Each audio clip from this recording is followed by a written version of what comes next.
Good afternoon, everybody. Good to see you all. The thoughts and prayers of the entire White House remain with all of the Catholics around the world who are mourning the death of Pope Francis. Pope Francis touched millions of lives and dedicated his life to serving the Catholic Church. As a mark of respect for his memory, President Trump ordered flags be flown at half-staff, and he will be traveling to attend his funeral in Rome. The president will depart from Washington on Friday morning and return to the United States on Saturday evening following the funeral service. I can also confirm the dates of the president's trip to the Middle East. He will travel to Saudi Arabia, Qatar, and the United Arab Emirates from May 13th until May 16th. And on Thursday of this week, President Trump will welcome Norwegian Prime Minister at the White House for a working visit. The two leaders will discuss trade and regional security. This will be the 13th head of state visit of President Trump's term already. At the border, President Trump continues to deliver on his promise to make America safe again. The Wall Street Journal captured the Trump effect in a recent article. Border crossings grind to a halt as Trump's tough policies take hold. U.S. Customs and Border Protection recorded its lowest southwest border crossings in history in March, and we're seeing the same successes at our northern border. Here's how the New York Post put it. Northern border sector previously overrun by illegal migrants sees dramatic drop in crossings. We haven't seen anyone since November, end quote. According to U.S. Customs and Border Protection, just 54 illegal aliens were apprehended in the Swanton sector of our northern border, which stretches more than 300 miles in March. This is a drastic 95% drop from the more than 1,000 border crossings that were caught in March 2024. This is a main hotspot area that recorded more than 80% of all apprehensions along the northern border during the 2024 fiscal year. And new reporting from the Washington Times fully highlights the difference in Joe Biden's disgraceful approach to the border compared to President Trump's. Under Trump, border catch and release has dropped 99.99% from worst Biden month. You can't get much better than that. This statistic in particular is astounding. Border Patrol agents caught and immediately released 189,604 illegal aliens into the United States in December 2023 at the height of the Biden border crisis. But under President Trump, Border Patrol agents caught and released only 20 illegal aliens into the U.S. in the month of February. Thanks to President Trump, operational control of the border is becoming a reality, and the administration's historic enforcement measures are yielding huge results. Illegal aliens are finally getting the blunt message. If you cross the border illegally, you will be swiftly deported and never return to the United States of America. Efforts to arrest the criminal illegal alien invaders are continuing to ramp up. ICE Chicago arrested a Mexican national convicted of predatory sexual assault of a child in Cook County, Illinois. This week, ICE Denver arrested a Mexican national convicted of sexual assault of a child in Houston County, Texas. ICE Miami arrested a Nicaraguan convicted of aggravated battery in Hillsborough County, Florida. ICE Houston arrested a Salvadorian national convicted of attempted sexual assault of a child in escape in Dallas County, Texas. And ICE Chicago arrested a Mexican national convicted of aggravated sexual abuse of a minor in Illinois. Despite the Democrats' insane objections, President Trump will continue to embolden law enforcement officers to arrest dangerous legal alien criminals and keep our communities safe. And also thanks to President Trump's America First economic approach, investments continue to pour into our country. Swiss pharmaceuticals company announced they will be investing $50 billion in the United States over the next 5 years, creating 12,000 new quality jobs. Regeneron Pharmaceuticals also agreed to pay Fujifilm Technologies more than $3 billion over the next decade to help manufacture its medicines in the United States. It's a top priority for President Trump to ensure we are producing critical medicines and pharmaceutical drugs right here in America, and that is exactly what we continue to see happen every day. In other news, the Trump administration has announced we will put an end to Joe Biden's illegal student loan bailout attempts. No student loan has been referred to collection since March of 2020. That comes to an end. On May 5th, the Department of Education will resume involuntary collections for borrowers with defaulted federal student loans. The student loan portfolio controlled by the federal government is nearly $1.6 trillion, but fewer than 4 out of 10 borrowers are in repayment. This is unsustainable, unfair, and a huge liability for American taxpayers. Debt cannot be wiped away. It just ends up getting transferred to others. So why should Americans who didn't go to college or went to college and responsibly paid back their loans pay for the student loans of other Americans? The Trump administration will never force taxpayers to pay student loan debts that don't belong to them. Student loan borrowers need clarity, and we're finally giving it to them. Borrowers will now be clearly expected to repay their loans, and those who default on their loan obligations will face involuntary collections. The government can and will collect defaulted federal student loan debt by withholding money from borrowers' tax refunds, federal pensions, and even their wages. America is $36 trillion in debt. We must get our fiscal house in order and restore common sense to our country. If you take out a loan, you have to pay it back. It's very simple. President Trump will not kick the can down the road anymore. Before we open it up to questions today, I want to commend our pool photographer who is in the room with us today. ABC News photojournalist Melissa Young is retiring after 44 incredible years on the job, covering here at the White House.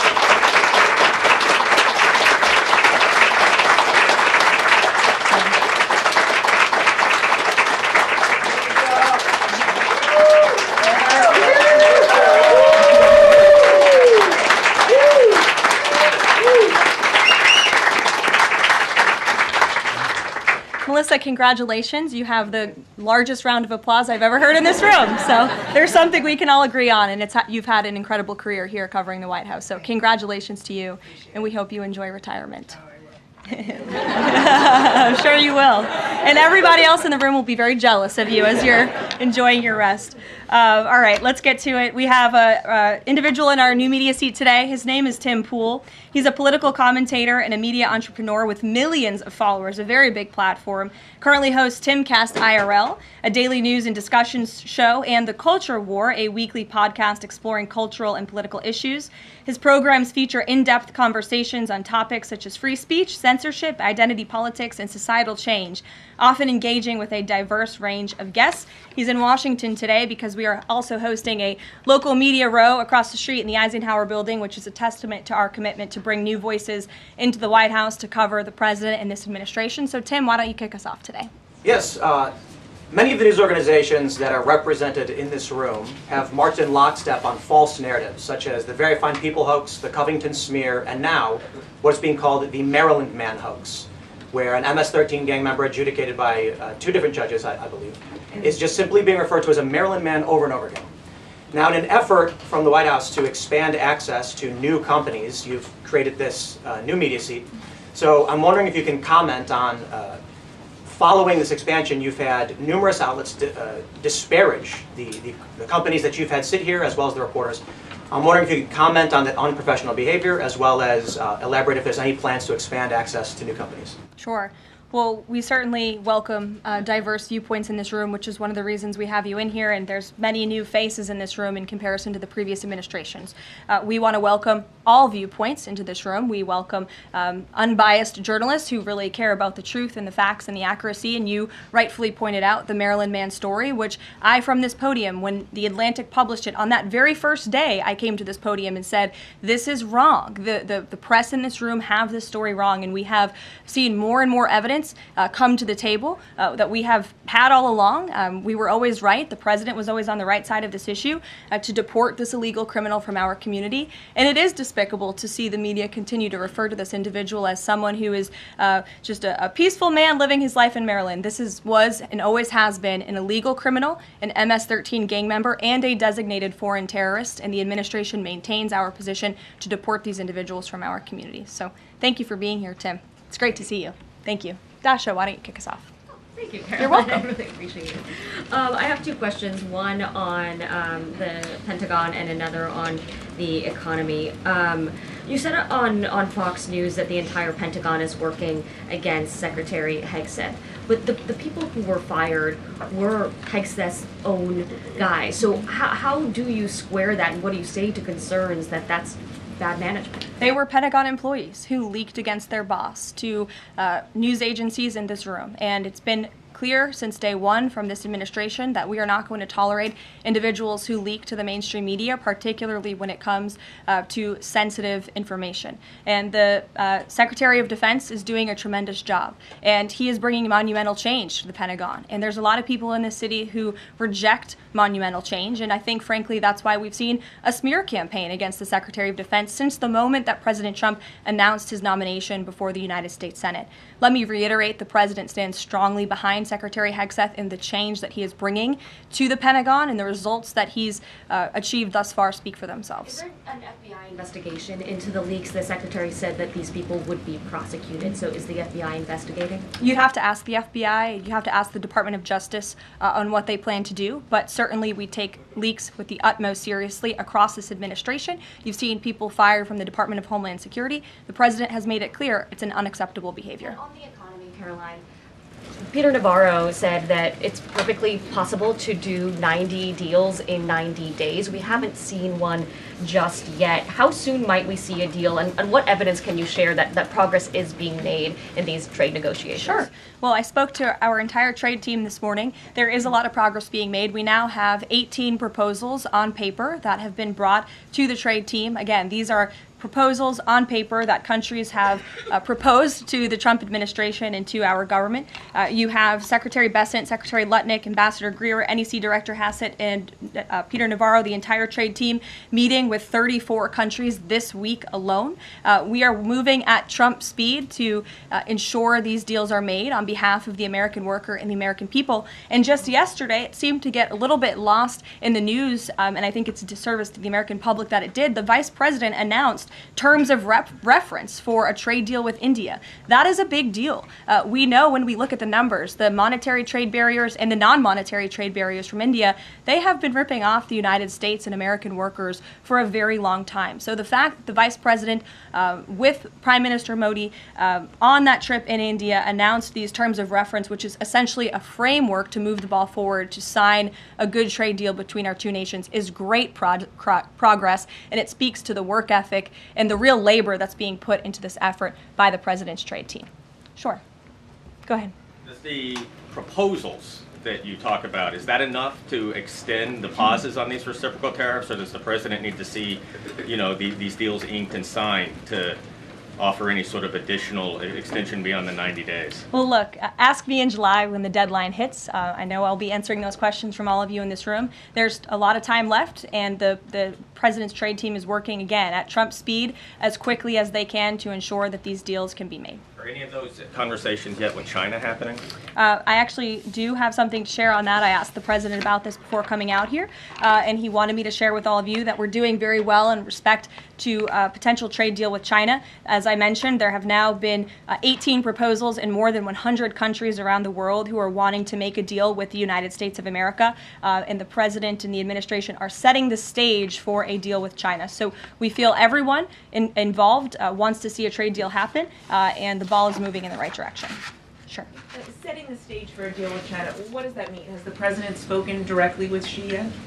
I don't have anything to read out on a direct talk between the President and President Xi, but we will continue to keep you updated. And Secretary Bessent reportedly today told investors that the trade standoff with China he expects will be de-escalating soon because, as he described it, reportedly the situation is unsustainable. Is the President considering taking steps to de-escalate the situation with China? Again, I just read you words directly from the President of the United States. Those are moments ago. That's where his head is at right now. Karoline. Sure. Caroline, I had two questions, one on immigration and one on China. First on immigration. Roughly how many illegal immigrants and aliens do we have in our country, and how many does the administration plan on deporting? Sure. Well, you'd have to ask the Department of Homeland Security for a specific number, but we suspect it's definitely in the millions, perhaps upwards of 20 million people that were allowed into the country illegally by the previous administration. And the President and his team are focused on deporting as many as we possibly can, and they are moving as quickly as possible. The President's team has made it clear we need more funding from Congress to do more. We need more ICE agents out on the ground doing this very important work. And we also need rogue district court judges to stop acting as judicial activists, trying to block the administration from deporting illegal criminals from our nation's interior. The American public elected the president to do this, and he's following through with that promise. And we have over 250,000 Chinese nationals in our country right now on student visas. Does the administration believe there's any national security concern when it comes to those over 250,000 Chinese nationals in our country? Well, as you know, when it comes to foreign visas, the Secretary of State has the right to revoke visas of those who we feel are acting in a adversarial way to our foreign policy interests here in the United States. He has that authority according to the Immigration and Nationality Act. So I would defer you to the State Department for any individual case, but they are looking at individuals who are given the privilege of being on a visa in our country, and if they are acting, again, adversarial to our foreign policy interests, their visa can be revoked, and they should be aware of that. Sure, go ahead. Yes.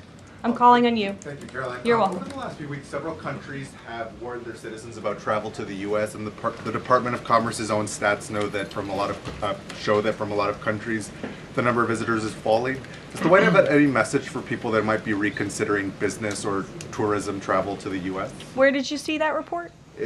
With the statistics coming from the Department of Commerce. Said what? It's hard to hear you. Sorry. That visitors from a lot of countries have fallen in the last 3 months. I'd have to look at that report to comment on the merits of it. I think most people around the world recognize the United States of America is a great place to do business. It's a beautiful place to visit, and they should certainly come here because it's a much safer country than it was 4 years ago under the previous president. Libby, good to see you. A question about this upcoming announcement from HHS to ban food dyes. During the first week of the administration, the FDA announced that it's pulling its plan to ban menthol cigarettes. So 2 questions for you. How do you square a ban on menthol cigarettes being pulled and then announcing this ban on food dyes? And then how does the president feel about this upcoming ban that RFK is going to announce? Sure. Well, look, the Secretary of Health and Human Services, the president nominated him because he trusts him to make this country healthy again. It's not just a slogan. It really is a movement that has broken ground across the country. There's millions of people who believe in RFK Jr., Secretary Kennedy, and what he's doing. I don't want to get ahead of HHS with this historic announcement later and the details of it, but obviously the Secretary feels that he has reason and evidence to announce the ban on artificial dyes later, and I'll let him speak to that this afternoon. Phil. The president started the process of reclassifying more than 50,000 federal employees as Schedule F. We've already seen him march through a number of government agencies. I'm curious, should we expect mass firings, or is this a case-by-case approach, a scalpel or a sledgehammer? Well, look, as you saw on Friday, the president put out a statement about it. The Office of Personnel Management reclassified workers. They're now called Scheduled Policy/Career. And all the president is trying to do is ensure that federal workers are being held accountable for corrupt behavior. If they are engaging in corruption as a government worker, they should no longer have their job. I think that's pretty common sense. He also believes that bureaucrats should be acting in accordance to the will of the American public, who duly elected this president. Not just this president, but all future presidents. If you work for the government, you should be adhering to the will of the American public and advancing the administration's goals and interests. And if you are not doing that, then you should go find another job whose interests you align with. So as for specific firings, I would defer you to the specific agencies, but the president in this move and Office of Personnel Management, it will make it easier to get rid of rogue bureaucrats who are engaging in corruption. And then another quick question about Sure. Google, real quick. A federal court ruled last Thursday that Google's dominance of online advertising and ad tech markets violated U.S. antitrust laws. I know the president has spoken to a number of folks in big tech, and Google's CEO was even at his inauguration. I'm curious, what is the president's reaction to that court ruling? I'll have to ask him, and I'll get back to you, Phil. Thank you, Caroline. You're welcome. John. Thanks a lot, Caroline. Some economic questions for you. Kevin Hassett has been a key economic advisor to the president in both of his terms. In 2022... And he still is. And he still is. He was just in my office. Absolutely. In 2022, he said that the independence of the Fed is super important. That's a direct quote. Is that something that the president subscribes to? Does he still believe in the independence of the Federal Reserve? Well, look, I think the president has made his position on the Fed and on Powell quite clear.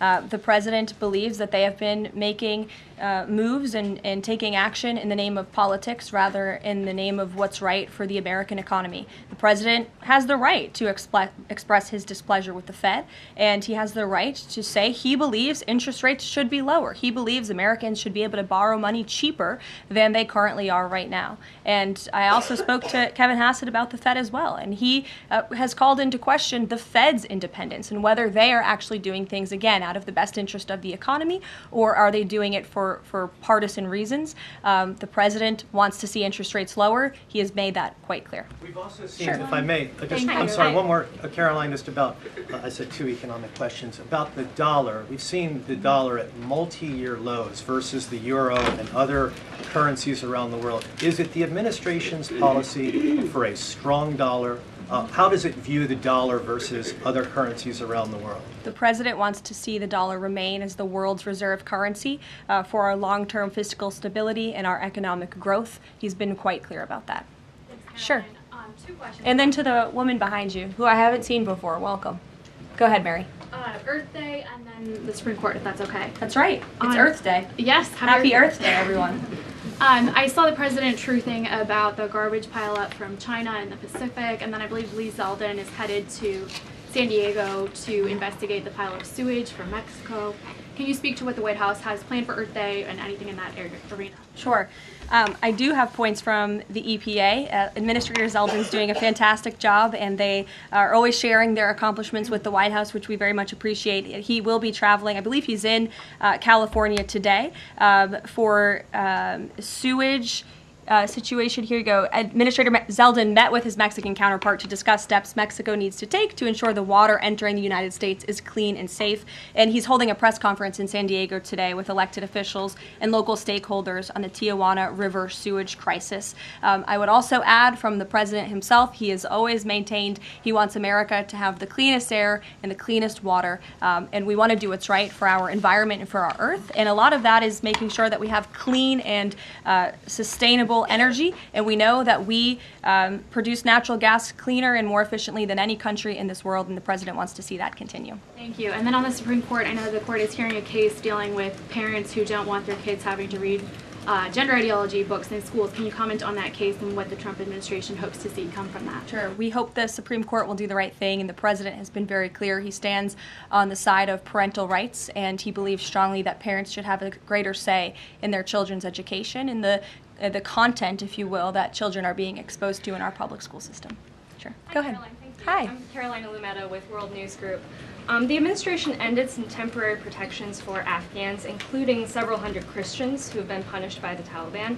Is the president considering any exceptions for Afghans who could face death or torture if they return to their home country? So let's just be clear about one thing. We didn't end that proactively. It expired, and it's because the previous administration illegally paroled millions of people, or hundreds of thousands of people, into the country, and then gave them temporary protective status, which again is a temporary status. It's not a permanent status in this country. And if there are individuals here who came in through the Biden administration who want to claim asylum, there is a legal process to do that, and those cases will be adjudicated by a judge on a case-by-case basis. We have a legal immigration process in this country for a reason, and all this administration is trying to do is effectuate that. Reagan. Thank you, Caroline. I have 2 questions for you Sure. on immigration. March deportation numbers were down slightly from the same time period last year. SCOTUS recently ordered a pause on deporting Trinidad Tobago members with the Alien Enemies Act. I'm curious what other tools the administration is looking at to boost those deportation numbers. Sure.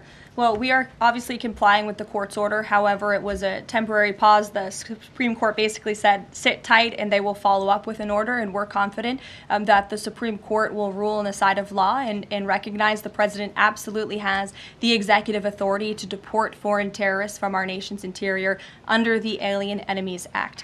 We feel very strongly about that, and we're confident the courts will side with the president and his executive authority. As for deportations, we continue to deport illegal criminals under Title VIII, which is an immigration authority given to our Border Patrol agents and the Department of Homeland Security to deport illegal criminals from this country. And the administration continues to do that at record speed as quickly as they can with the resources that they have.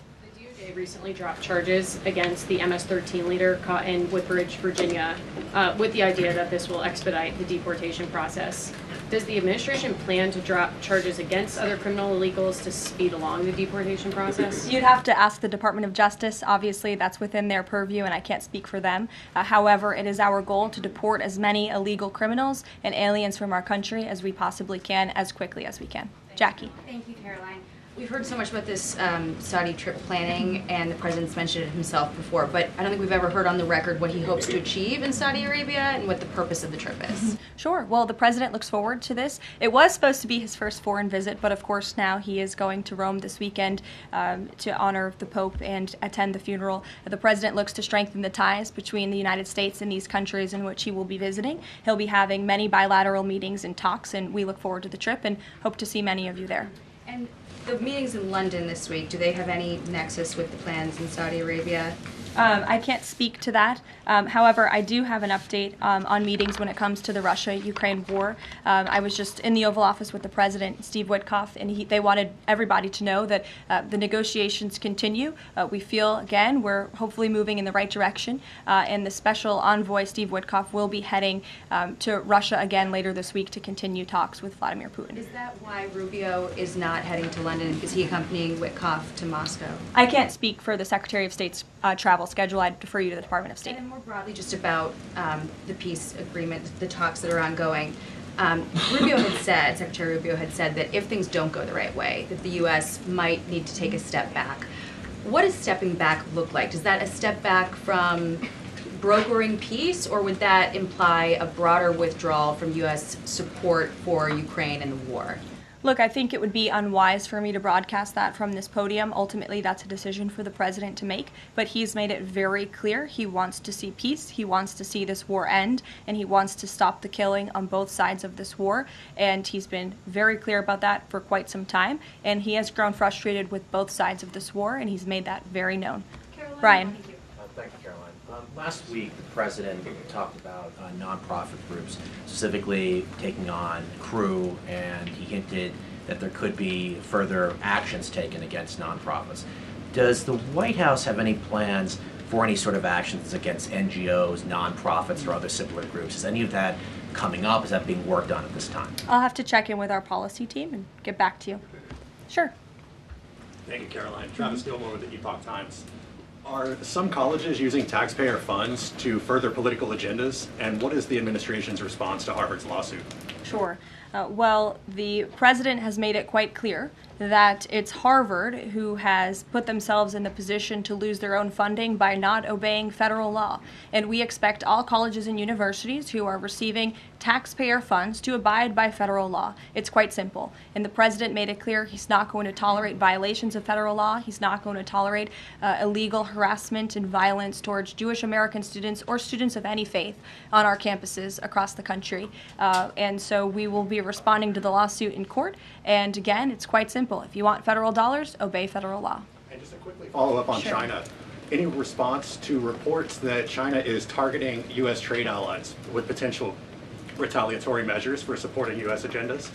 I think the numbers and the sheer number of countries that have reached out to the United States and reached out to this administration to cut good trade deals speak for themselves. The entire world knows that they need the United States of America and they want to do business here, and so we'll stay focused on cutting good trade deals on behalf of the American worker. Stephanie. Thank you, Caroline. Can you give us any additional details from the president's call with Netanyahu today?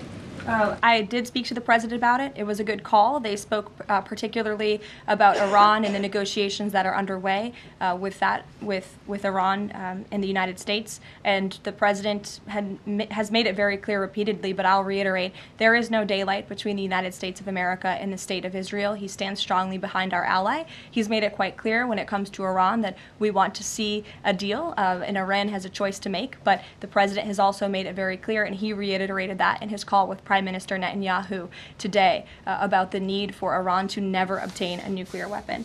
I do have one more bit of news that I would like to share with all of you. Just give me 1 second to find it. And it's in regards to the terrorist attack that took place in India earlier today. The president has been briefed by the National Security Advisor, and he's being kept up to speed as more facts are learned. What we know already is dozens were killed and even more were injured in a brutal terrorist attack in a popular tourist location in South Kashmir. President Trump will be speaking with Prime Minister Modi as soon as he possibly can to express his heartfelt condolences for those lost, and our prayers are with those injured and our nation's support for our ally India. These types of horrific events by terrorists are why those of us who work for peace and stability in the world continue our mission. So we'll give you a readout of that call later this afternoon. There's a lot of work to be had. You may hear from the president later this afternoon as well, and we'll see you all later. Thank you. Were any Americans among those dual American citizens? We'll keep you posted. Yeah, thanks.